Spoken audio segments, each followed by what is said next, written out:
女士们、先生们。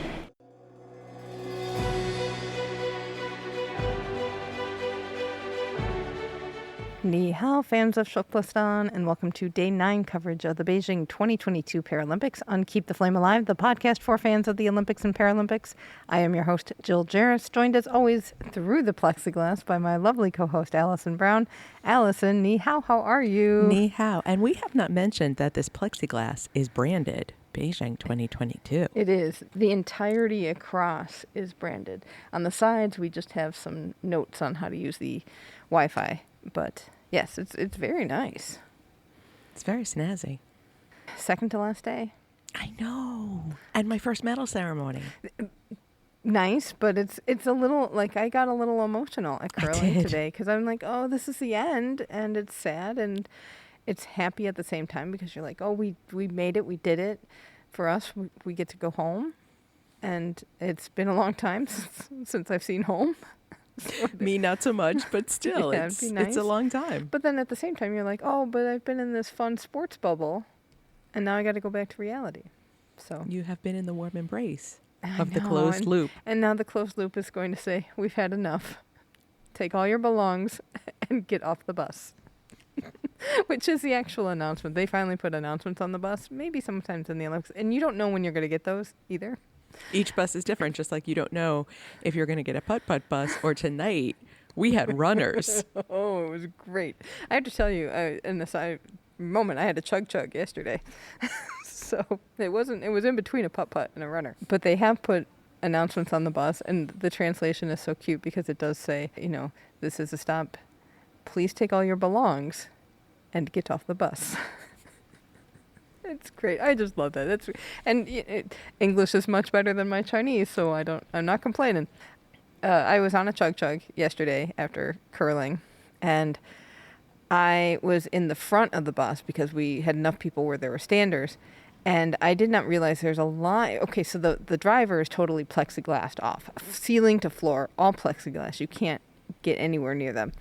And there's actually a taped line about 2 inches back from that plexiglass on the floor. I had not noticed it until I crossed over it. Because I wanted to know, since I was a chug-chug, maybe I could see the speedometer and see how fast we were going. Not quite. But I think the driver noticed me because he kept changing the view of the camera from the door in the back to the one that was by me. And I don't think he liked me noticing how much it was. And that's when I saw the floor, and I said, I think I will step back and let him do his job. And take your belongs and get off the bus. Right. One speedometer I did see was on the train yesterday, and it hit 350 kilometers per hour. And for all of us non-metric Americans, that's in the 215 to 220 miles per hour category. That is very fast, and it doesn't feel like it. So I highly recommend, if you ever get yourself to China or Japan, get you on a bullet train because it is amazing. Yes, What an experience. Yes. And it doesn't stay there for very long, but man, you're just flying. The whole trip is way down.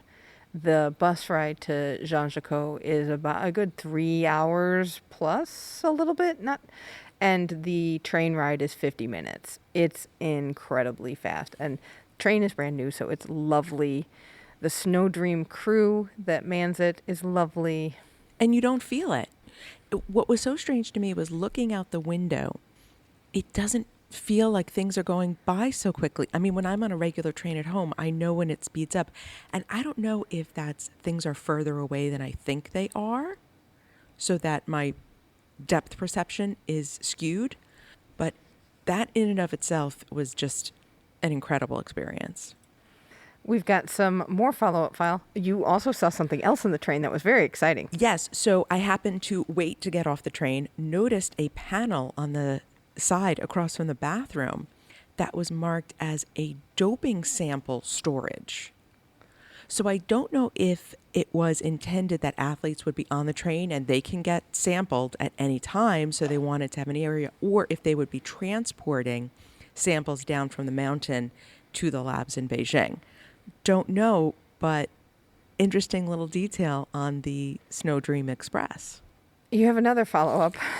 I think all the follow-up is me today. I forgot to mention when I was up at Alpine that there are these blow-up pools, for lack of a better word. So imagine a blow-up kiddie pool turned upside down sideways. Photographers are on the course behind these. So they don't get run into? Yes. So remember you were saying the other day about a skier went off the course and into a cameraman. That was for broadcast camera. Mm-hmm. These are still photographers who are up on the mountain, and they're in 2 or 3 different spots with these big white, and they're white, so they kind of blend into the mountain. So I guess not to be a distraction to the skier. And it took me a while to figure out what was happening until I got a little bit closer. I went up the side, and I was allowed to be there. It was a press area, and I saw it was these floppy padding. Wow. That is interesting. And then speaking of skiing, we talked about the Ogner family yesterday, who has collected a whole set of medals of many colors. And we were a little confused about who went with who. So the youngest sister, Barbara, and the brother, Johannes, are the twins. Babsy and Hansi. Which makes sense. And then the 2 older sisters, Veronica and Elizabeth, are the ones who work together as skier and guide. That's good. And we will need to keep them straight because the younger ones are like 16 years old. Yes, and we may be saying some names again today. Sounds good. All right. What officiating job or volunteer job would you like to do today? I realize I don't think we've talked about the magical vacuumers over at curling. Not during the Paralympics, no. And I finally saw them. And? I'm going to be a magical vacuumer at curling. They're the ones who maintain the rugs. But I also would like to be, we've talked about the humidification. Mm-hmm. Someone's got to fill those humidifiers. I could walk around with a watering can and fill those babies up. I would love that. Speaking of those, I do have a couple of pictures. We had a different angle today of the systems. I'm sorry. We got so into ice, and it's so exciting, but I just feel like we're geeking out a little too. Like, oh, there's another thing with the ice. So we got a better picture of the humidifiers that are that sit on the floor right behind the barrier of the field of play. Then there is this long blue thing that runs the entire length of the field. And it is located just underneath the stands. And it's just got holes coming out of it everywhere. And there's air coming out of there too, because, spoiler alert, there are flags around today because China was in the gold medal game. And somebody had their flag in front of one of the blowers and it fanned the flag. It's like a massive fan flag for the stands. Well, it could be, but I'm sure it has something to do with keeping the air in the perfect temperature for good ice.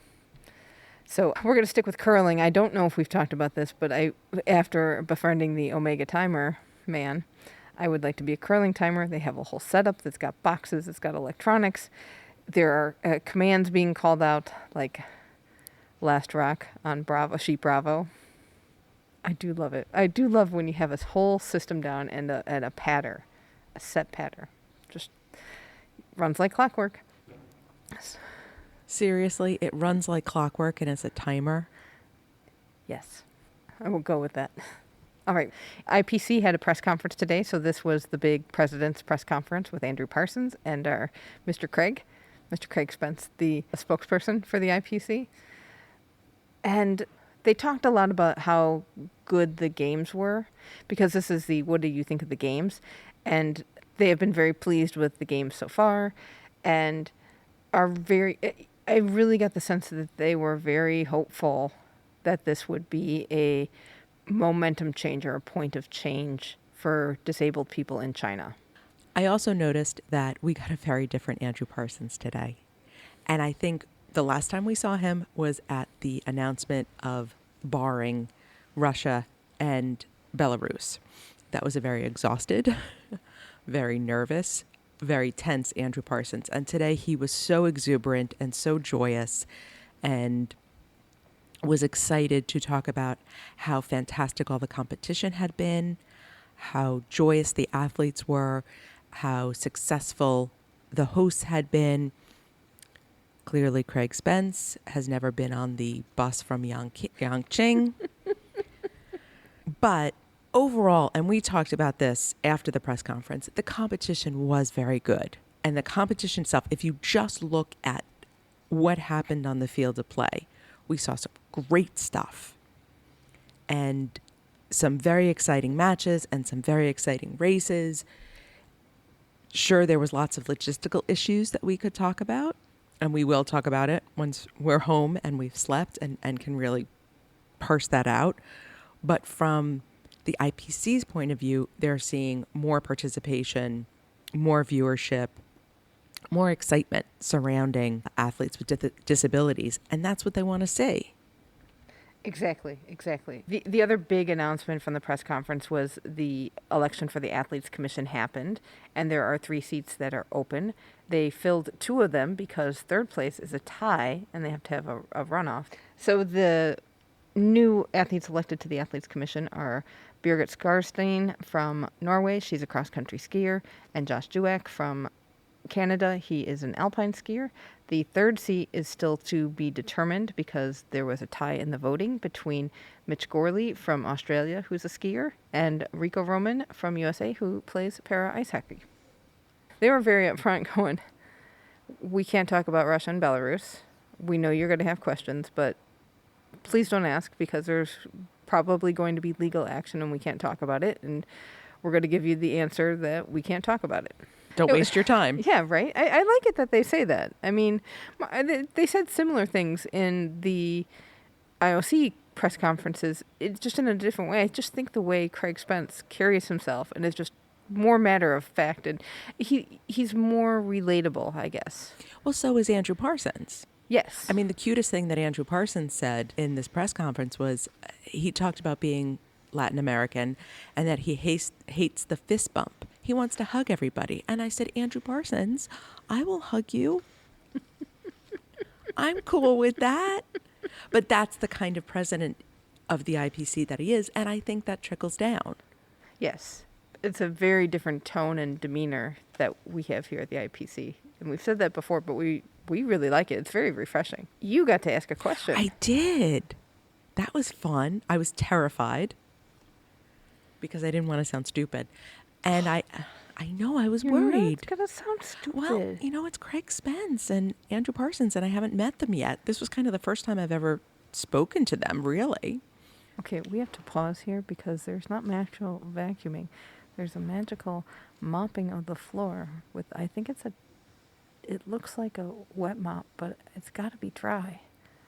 No, it could be wet to get the stickies. Oh, gotcha. Okay.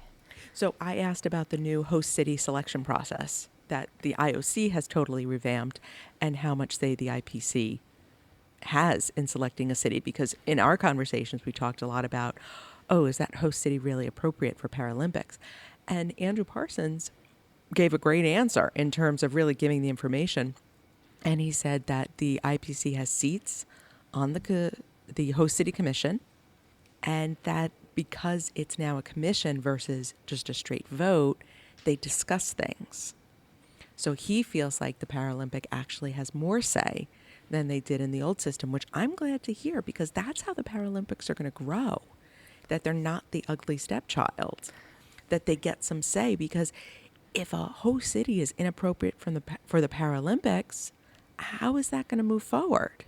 Right, with just because Andrew Parsons is a member of the IOC as the IPC president, and he would just have one vote in the old system, and it would have to be lobbying everybody to think about this stuff, and that's not always a priority for everybody. But now there's the summer host commission and the winter host commission, and they've got a seat on each one, and he's one of those seats, and somebody else who is very strong in the IPC is another one of those seats, and that I really do think that they get more accomplished as an organization by being in the room where the decisions are made. I know a lot of people were concerned about this host city selection going behind closed doors, but I actually think it's a positive change because you get away from that real, very expensive host city selection process. And I think actually you get to hear from people who have something to say that's important rather than just straight lobbying with steaks and gold watches. Right. And a fancy presentation, and you get there and, oh, the stuff that you talked about isn't the truth. How often? And I bet that happens with every bid. So we're away from the glitz and the glamour of it all and needing to use consultants, which I'm sure consultants are not happy about this process.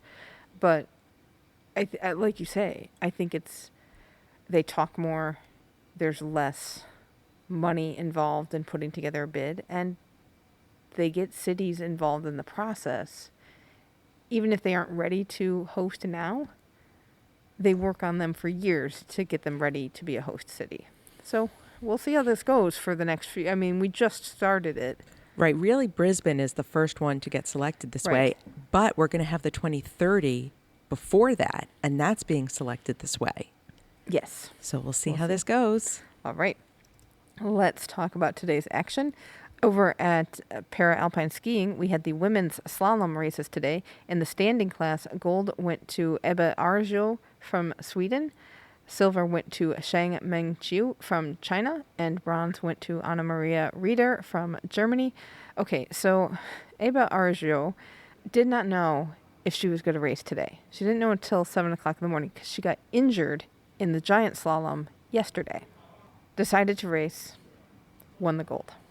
And she said, maybe I'm a bit stupid, I think, and I want to win. Maybe it was because it's the Paralympics and it's slalom, which is my most important discipline, but mostly because I'm stupid. She's adorable. She was the one who I saw win up at Yangqing, and she's this tiny little Swedish girl.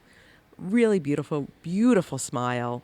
You know, I got to say congratulations to her, and she didn't know where it was coming from. So she just sort of turned and she waved in my general direction and said, thank you.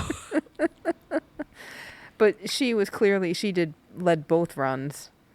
Clearly the outstanding performance of this event. So congratulations to her. Second gold of the games, like you said. In the sitting class, gold went to Annaleona Forster from Germany, who was the defending gold medalist, so back-to-back, and she's also the current world champ. So that is very exciting for her. Silver went to Zhang Wenjing from China, and bronze went to Liu Sitong from China. And in the vision-impaired class, 1 and 2 go to the Eigners. From Austria, Veronica and her sister Elizabeth won the gold. Silver went to Barbara Eigner with guide Clara Sikora they're all from Austria. Bronze went to Alexandra Rexova from Slovakia with guide Eva Trachikova. And that is a name we've also heard before. Yes, we have. So this is the 8th medal for the Eigner family at Beijing 2022. And Veronica has now equaled Johannes's golden haul in the men's vision impaired class. And Barbara is the one who said, oh, hey, if I can do this when I'm 16, just imagine what I'm going to be able to do when I'm 20. So she is really looking forward to Milan Cortina 2026. She's really looking forward to beating her sister. I understand that feeling, given our fantasy game from the Olympics. Yeah, I've got to wait another 2.5 years to try again. She unfortunately has got to wait another 4, but she's a lot younger. There you go. But that's exciting. And that's exciting because we've talked about there's not a lot of Europeans in this field. You know, the powerhouses that you see in the Olympics are not sending big teams to the Paralympics. We're seeing different teams, which is great, but it feels like these traditional Alpine countries are not sending big teams, and maybe with Austrian success, they'll put some more resources in so that your entire team is not coming from one family, which is, I mean, they did fantastic and they deserve all these medals. Yes. But Austria, come on. The Agners can't do this by themselves. There you go. Or maybe they can. Well, you know, if you get more people, maybe they can start introducing team events. That would be kind of cool. So we will see. Speaking of 2.5 years until you can beat your sister again, it's 2.5 years until an Olympics, which means we've got 2.5 years to try to cover our operating budget during a time in our listenership cycle that's a low period. So we are having a red envelope campaign to help us raise money to cover these operating costs. We know you've been so generous so far in supporting us through our Kickstarter campaign that got us here and through Patreon patronage that helps us throughout the year.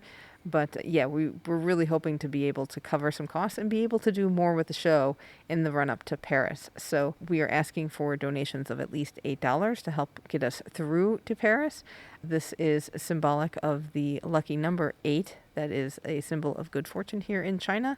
And as we celebrate the Spring Festival or the Lunar New Year. So if you appreciate what we have done for you during the games and hope you've had a better time enjoying them because of us, please go to flamealivepod.com/support to donate. And if you don't have the financial means, tell a friend.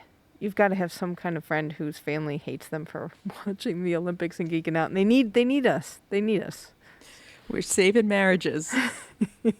So something else I want to mention about the Red Envelope campaign, and I say this to the people who have sort of picked us up during the games, both the Olympics and the Paralympics. We are not going away. We continue to do shows year round. So all these things when we say, oh, put it on the list, those are going to be shows that you don't have to wait for 2024 then to hear. Exactly. Every week, sunshine coming from these mics. Just keep me off the mountain and we'll keep the show going. Moving over to para cross-country skiing, we had the 10-kilometer race today for the vision impaired and standing, and then it was a 7.5-kilometer race for the sitters. The men, Brian McKeever from Canada won gold with his guide Graham Nishikawa, and this is medal number 16. Gold medal. Gold medal. He also has 2 silvers and 2 bronzes over 6 Paralympics. He is now tied with Gerd Schoenfelder as the most decorated Winter Paralympian, but he has a chance to beat Gerd. He is racing tomorrow with Brittany Hudak in the open relay. So he has said he's going to retire after these games. This is his last shot to break the record. I am so cheering for them tomorrow for that. Exactly.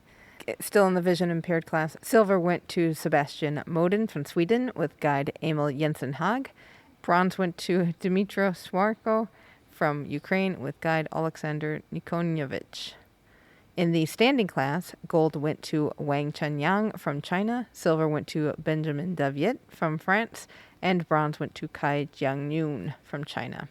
And in the sitting class, gold went to Mao Zhongwu from China, silver went to Zhang Peng from China, and bronze went to Giuseppe Romella from Italy. In the women's edition of this race, the vision impaired class, gold went to Lynn Kosmeyer from Germany with guide Florian Baumann. Silver went to Wang Yue from China with guide Li Yaling. Bronze went to Karina Edlinger from Austria with guide Lawrence Josef Lampel. That means Riley, her guide dog, will be back on the podium. Oh, yay. Dogs belong in the Paralympics, too. Did we talk about the podium? I mean, this has been in the group, but did we talk about this? No, so Karina's guide dog, Riley, when she won the gold medal in the other race, came on the podium with her. And he didn't quite know what to do. He knew it was great. And he kind of was looking around, and she said she wanted to bring him on the podium because he's such an integral part of her life and an integral part of her training and her ability to race. So she wanted to share that with him. Yeah, I saw a little bit of that, and it looked like he wanted to be super happy and jumpy, but he also had his harness on, so he knew he was working and just couldn't. And he did look a little like, I don't know what to do, but I'm working. I want to party. Because he certainly can feel her emotions. Yes, and he definitely knew things were very amped up. And I'm sure there was cheering and he was distracted, but those working dogs know how to work. Apparently, Riley is a huge star. Oh. In the village. Everybody knows Riley. Everybody wants to visit with Riley. So him being on the podium only seemed appropriate.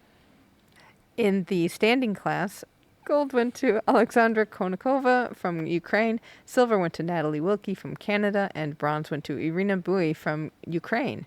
And in the sitting class, gold went to Yang Hongcheng from China, silver went to Oksana Masters from USA, and bronze went to Ma Jing from China. So we do have one more set of races in cross country tomorrow. There is the mixed relay and the open relay. You may want to bet on Ukraine. Yeah, besides Brian McKeever, that Ukraine. And China. China's got a really strong team. I'm betting on Ukraine. Over in para ice hockey, we had the bronze medal game tonight. It was China versus Korea. Things were pretty even until the second period. And that's when, do you have the information? So, Shen Yifeng from China, for lack of a better word, stuck his stick in a Korean player's neck. Yeah, he had checked them into the wall, and in getting out of that mashup, because what happened was he checked him into the wall. It was a pretty rough check, and the puck went to his 1 o'clock or 2 o'clock. So he went after the puck, but was in doing so sticked the Korean player in the neck. And we were not able to determine who the Korean player was. And I asked around the press tribune, and nobody saw the number. And we didn't know the players well enough to realize who was on and off the ice. So we will look into that and see how his condition was. He was escorted off the ice. Scary additional step was when the paramedic or the trainer from Team Korea came on, he slipped on the ice and smacked his head. So we don't know if he's okay. Right. It was pretty scary. But ultimately, the Chinese player was given a 2+2+10, which we have never seen before. So he got a sticking penalty, he got a roughing penalty, and then he got a 10-minute misconduct, which was no joke. Team China's coach, not happy, to say the least. But what was interesting was that in the third period, a Korean player got a 10-minute misconduct. Yeah. And we have not seen a misconduct all tournament. And it's not like there hasn't been rough play. So I'm not sure if this was a team calling the game very tight, or if they saw stuff on the ice that they were trying to prevent from escalating. But that was two unusual calls. Yes. I mean, 10-minute misconduct is no joke. Right. And this is something to put on our follow-up file, because even I kind of thought it was going to be just a 14-minute penalty, but after the 4 minutes, it seemed like there was still a player in the box, but they were full strength on the ice. So we are under the impression that the 10-minute misconduct just means that you can't put this one player back on the ice for 10 minutes and he has to sit out the lines. But you can still play full strength. So this is something to look into, because it was a little confusing to us because, like you said, we have not seen this. But for both teams to get penalties like that was really something. So it was a pretty chippy game. Once Korea's one player went down with the neck injury, they really seemed to lose steam. I don't know if that was maybe one of their leaders or best players, and it just seemed to shift the game. Right. Because things were pretty close for a while, especially on shots on goal. China had scored a couple of points early, but then in the third period, they scored two more. One was an empty net goal, and they ended up winning 4-0. So they were thrilled. First medal in sled hockey for China. Yes. Crowd going nuts. Not as big of a crowd as I thought. But they were loud. They were very loud. They were very excited. Lots of flag wavers, because what happens is that they'll get people with flags on poles and wave them for the entire game. I think they may be switching off people. Maybe. I think they're strong. I'm going to give them credit for being able to do that for 20 minutes at a time, or 15 minutes at a time. Well, it's never 15 minutes. Yeah, well. It can be 25. It was about 25 minutes a period. It was a fast game. One other thing that you don't see, because it happens pretty early, and I don't understand why. Well, I guess if we had spectators in normal conditions, people would be in the arena to enjoy this. But the cheerleaders put on these red shawl type cloak things. I mean, if we were in Japan, I would say they're almost like bolero-style kimonos. But I realize we're in China, and that's not the proper terminology. But that's how it looks. These silk sweaters, jackets. Right. And then they have on these very elaborate headdresses that have these two giant feathers out the top that make them kind of look like they're like have ram's horns. And when we say giant, these 6 feet long? At least. They're very long. They're very, very long, and they are very eye-catching. And they do some sort of dance to like an opera song. So this is based on the traditional Beijing opera. So the costume and the music, and I think even some of the choreography is based on performances done at Beijing Opera. It is very interesting, and it's a shame that there's not an audience there to really... We appreciated it. I Very did good. have to make a correction for myself. Earlier, I had totally butchered and didn't even get the right consonants, the Team China coach's name. So it is Nikolai Sharshakov. The wheelchair curling tournament today. It was China versus Sweden. China won 8-3. 7 ends. 7 ends, yes. This was a weird game. Yes, because in the first First half. First half, I was going to say at least the first 3 ends. When we've been watching curling, they set up these elaborate chessboards of stones and guards and who's curling around this. Here, they were just one team would throw a stone, the other team would take it out. And they would just repeat that process. So there'd be no stones in the house and no stones on the sheet. And we were both very confused as to what the strategy was. And then all of a sudden, we got these elaborate chessboards of stones. Mm-hmm. Like after the halftime, because they get a little break after 4 ends. And it was just really bizarre, because what would happen then is they'd kind of trade points back and forth a little bit, with whoever had the hammer would get the last throw, and they'd get the point, because You could leave a stone in the house Yeah. if that's all you had to do. yeah. So it was very strange, and then China really went to town, getting huge ends. They really set stuff up and just racked up the points. And Sweden started making mistakes. Yeah, and I did wonder, because the back and forth play that we did see, it was like, okay, who is going to make the mistake? And somebody scores 2. But the mistakes didn't really start coming until the second half of the game. And, you make one mistake and miss one takeout, and that means the other team scores 3-4 points.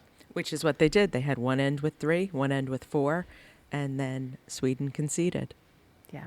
So Andrew Parsons was there to present the medals, and as was Kate Katniss from World Curling. She is the head of World Curling, and you said immediately, This woman must be a Scottish grandmother. She's the head of curling. But she not only is a very lovely Scottish woman, she's also an OBE and a very accomplished curler and a longtime leader of world curling. So she is much more than her Scottishness, though that in and of itself would make me love her. if you were watching this game and you watched the medal ceremony that went with it, what you did not see on the screen likely was the fact it was Flag City in the stands. Like, we saw more flags and signs all over the place. And then once they won, 3 people came down with flags on poles, flags on flagpoles. And one stood on each corner of the side where the medal stand was. So you wouldn't see them in the shot, but they were behind them waving their flags throughout the whole ceremony. And then there was another flag across from them, so it would be behind the cameras, waving another flag. It was amazing. But then there was one guy who ran the length like it was a college football game. Right. Kind of like, and I can't, who's the Canadian ice skater, male ice skater, figure skater? Oh, Keegan Messe? Yes. So he would run with Canadian flag in the stands during figure skating. And it was kind of like that, but they ran longer. Right, because they ran the whole length of the sheet, not on the ice. Right. Though you did have fantasies of Shui Ran Ran coming out and doing a header. Oh, and sliding down the ice like a slip and slide. I so wanted to see that. It would have been awesome. I don't think the ice team would have appreciated that. I want to mention what you did not see, because you went downstairs and ended up having to give autographs and things like that. And you are not being sarcastic. I went downstairs to the workroom. Well, actually, I went downstairs to the bathroom. Let's be honest here. And I came out of the bathroom. And there's no platform to step down. it was a safe bathroom, thankfully. There was toilet paper in the stall. All went well. And I come out of the bathroom. And this is the last event in curling. We're not going to be in the ice cube anymore. And when a couple of the volunteers saw me, they came to say goodbye, which then led several other volunteers to come. And then I had to sign things. I had to take a couple pictures. I had to hug a couple people. And I missed whatever you saw because my fans needed me. And that's totally cool. But if you were worried about the fact that at the ceremony they just got their medals and their flowers, when do they get their shoeies? I thought of that. Okay. So the medal girls, it is a group of 5 of them. 2 of them lead them out, and the other 3 are responsible for like setting up the trays on the table. They were at the entrance to the field of play with bags of shoeies. So when the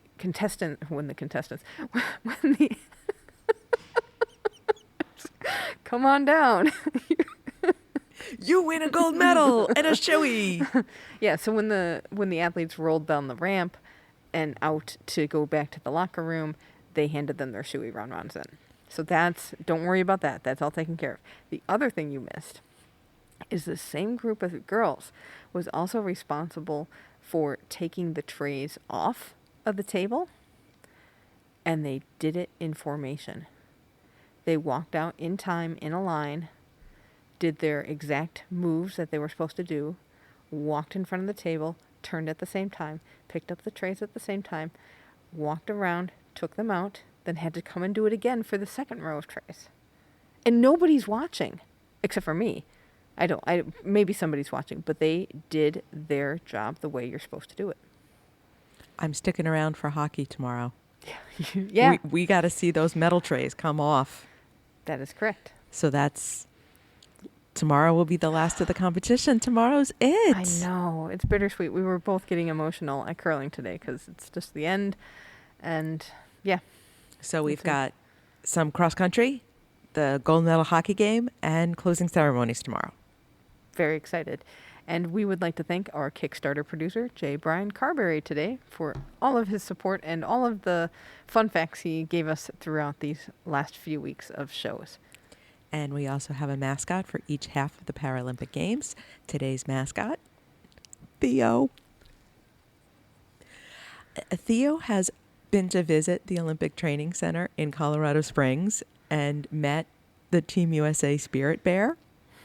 We have not even been to the training center in Colorado Springs. We went to Lake Placid. Mm-hmm. I don't know if Theo's been to Lake Placid. He probably has. Would not be surprised. Theo apparently is also a big fan of curling, so he would have been watching tonight. Well, thank you, Theo. Thank you for being an excellent mascot. We get you for one more day. So that will do it for this episode. Tune in again tomorrow for the last day of the Paralympics. But before then, keep celebrating the games with us on our Keep the Flame Alive Facebook group. It's the place to hang out with our other listeners. Jill's on Twitter and I am on Instagram. Both are at FlameAlivePod. You can also email us at flamealivepod@gmail.com or call or text us at 208-352-6348. That's 208-FLAME-IT. And be sure to send in any questions that you've come across during the Paralympics. When we get back, we'll set up what we're going to do for the next few months. Exactly. We will catch you back here tomorrow. Thank you so much for listening. And until next time, keep the flame alive.